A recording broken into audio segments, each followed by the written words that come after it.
This is the 1953 General Electric Stratoliner, and it has this huge door. This is the door for the warmer. That's actually a warmer drawer.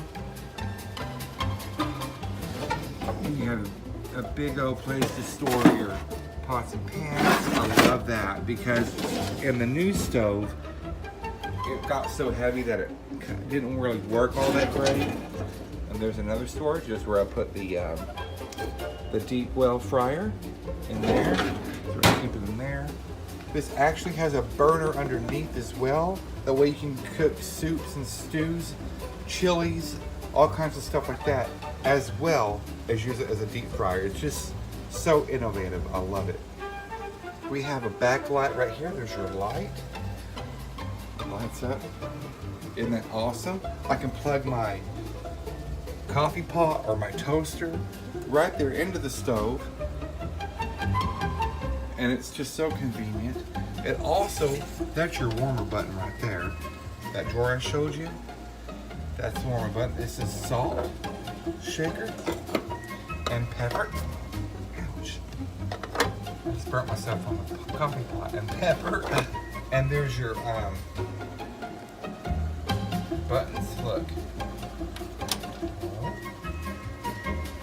They light up when you push them.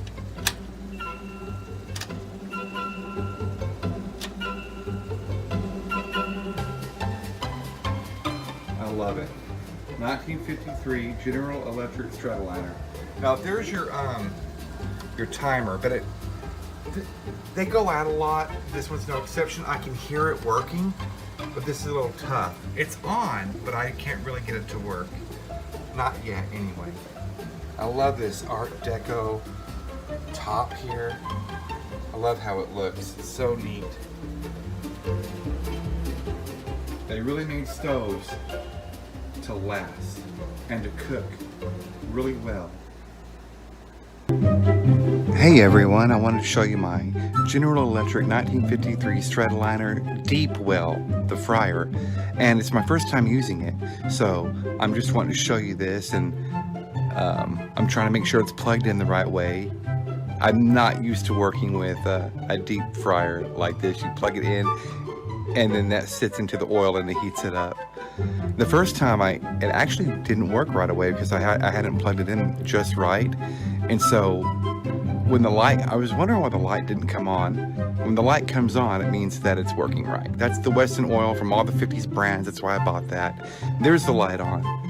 So it's ready to go. It's already starting to make the oil bubble. I thought that was so cool. It worked so quick. Look at that. So I'm got it at 350. There's my catfish. I breaded it, put it in yolk, and then breaded it, egg yolk, and now I'm ready to put it in there. It's kind of a tight fit. I don't know why it's kind of a tight fit, but that's how it goes. The light came on because the oil cooled down a little bit.